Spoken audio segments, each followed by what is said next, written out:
Right guys, as I mentioned in the last video, the van was on eBay and it's now sold for 1,250 quid, which gives us a bit of a budget for making the concrete base for the workshop. So, without any hesitation at all, I've gone and ordered £140 worth of supplies, which is the first batch, and here we are. We've got 2 tons of roadstone, and I've also rented the whacker plate for the day, which you'll be seeing in a minute, and that should give us, as you can see, the shuttering that I've put in is quite high up, so I've got underside of that with roadstone up to level with the bottom of the shuttering. So that is the plan for today. Now, 2 tons of roadstone should do this first bay here, and the little bay on the right hand side you can see, and then here's the whacker plate. It's a 4-stroke, yuck. So we have another ton of roadstone coming in. Now, in order to fund the rest of the shed, I had this amazing idea of selling my Shogun as well, because I should be able to get about £2,000 for it. Now, I haven't shown you this vehicle yet because it's been a total disaster. And a bit of a spoiler alert, I'm not going to get £2 for it now. But I'll show you all of that in another video. In the meantime, here's a time lapse of me digging and getting too hot.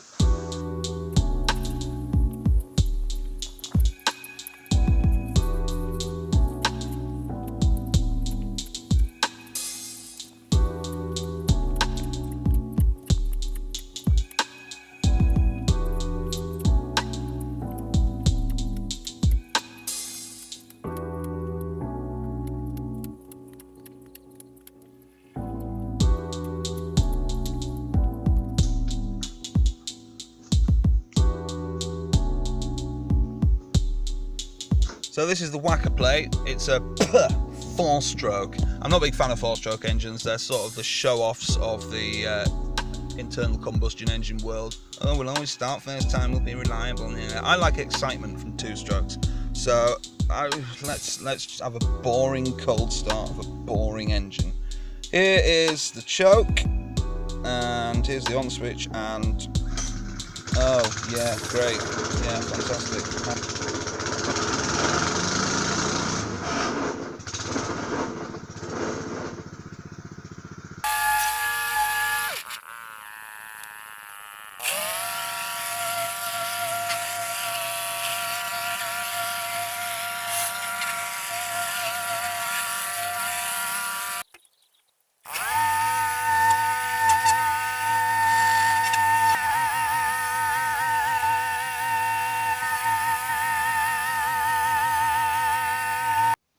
So I've got it all packed down, ready for concrete.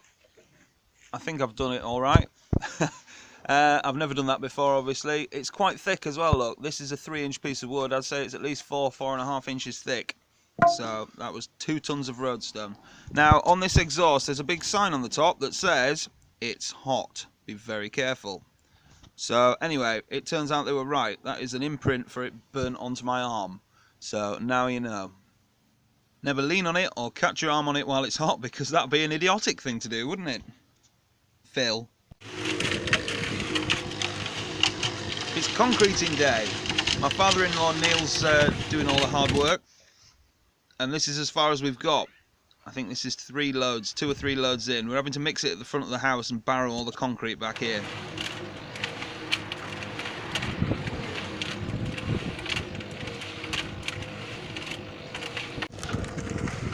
Here we are at the front of the house. It's exciting, this, isn't it?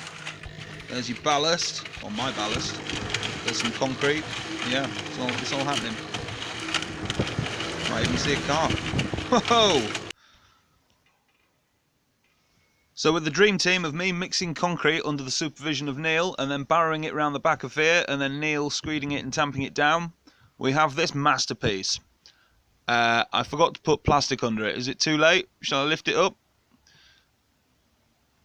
Yeah, so I've done that bit. That will be known as the damp corner from now on, I should think. And next I'm going to split this into 2 bays and hopefully get them done fairly soon, weather permitting and cash permitting. But for now, I'm pretty happy with that. Let's watch it dry.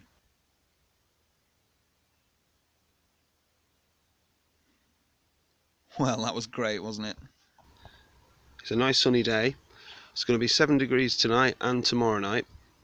And also during the week, Tuesday, Wednesday night, it's also going to be 7 degrees. So if I clear the area, I can hopefully get on with a bit more concreting.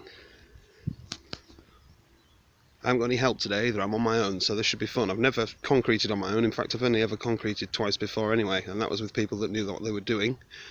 So let's see if I can mess this up or not. So let's get this maxi out of the way, or what's left of it. So I've cleared the area and moved the mortal remains of the maxi over here as a constant reminder of what happens if you leave a bike outside for 30 years. Incidentally, it was like that when I got it.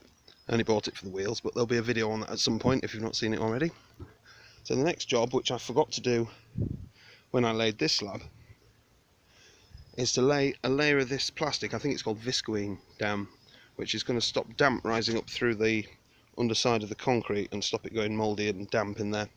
So hopefully I should be able to fit it under these shutter boards and then staple it along here and here.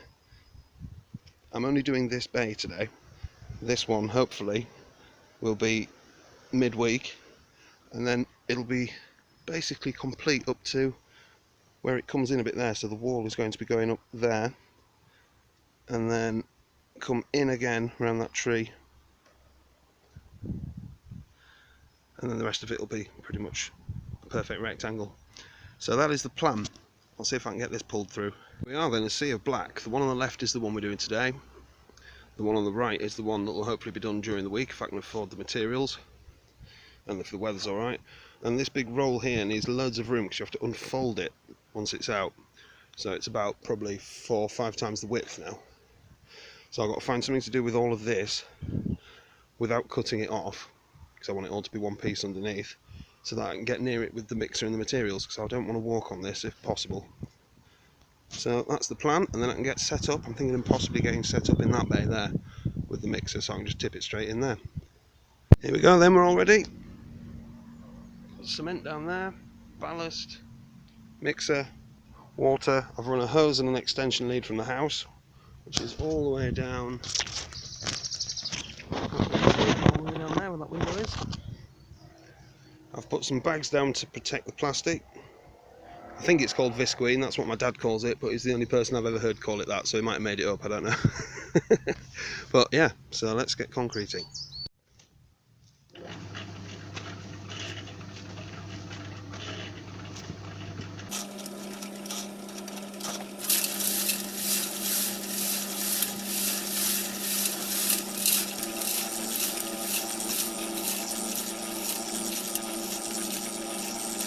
So that's the first dump in. I was supposed to film it, but I forgot to press record. I think it's the right consistency, not totally sure. So this is another 4-and-1 mix. That's the ratio I'm doing at the moment, for strength and for quick drying hopefully, because I don't really want it to still be wet if it does freeze tonight, if I can possibly help it. I'm using the quick 10 or 15 second shot of the mixer going around last time we were concreting as reference for the texture and that I'm going for. See if I've got the amount of water in there right. I think this is about right. This is my second mix. We'll have to see. Now, just so that you know, I'm doing this wrong, and the more accomplished concreters among you may have noticed all the things I'm doing wrong. Firstly, as I alluded to in the last clip, I was mixing it too dry. It wasn't a huge problem, it came out alright, it looked pretty good, but it was a lot more difficult to screed than it should have been. And on the next mix, which I had my father-in-law helping me, who knows exactly what he's doing, we mixed it a lot wetter.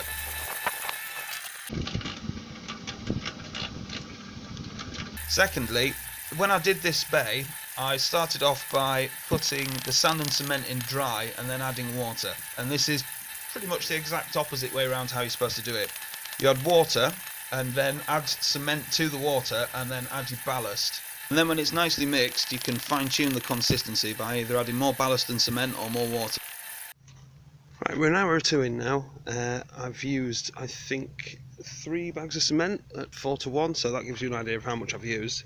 When I wonder, when all this is finished, how it costs so much, it's because of the thickness of that. That's got to be 6 inches thick, something like that. Maybe a bit more. Slight overkill for mopeds. There's no excuse to not put the jag in here and fix it now though, so that's got to be done. Plenty more daylight left. Let's get the rest of it done. There's another load there ready to go in. I'm finding it very hard to tamp this down on my own. I'm glad I didn't do the whole bay in one go like I was going to do. I don't think that would have been possible, to be honest. I rather overestimated it, but yeah, it's going surprisingly well so far. Providing I've got the mix right, which I think I have.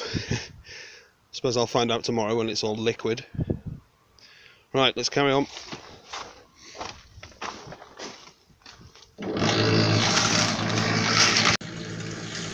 So you may have noticed I'm not doing particularly large mixes, which is part of the reason this took so long.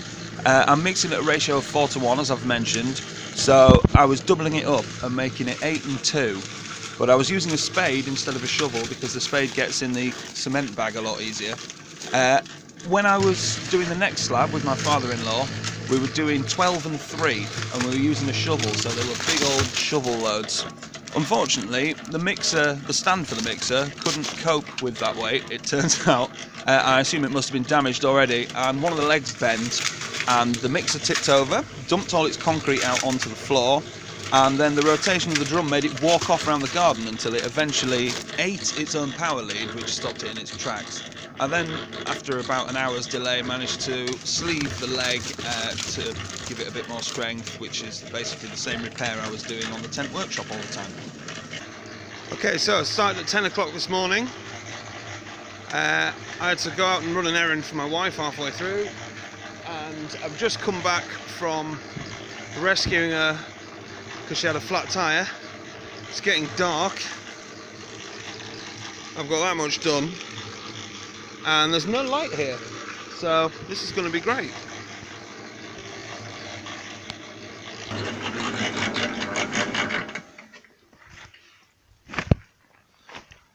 So I've just finished. It's 7:30 at night.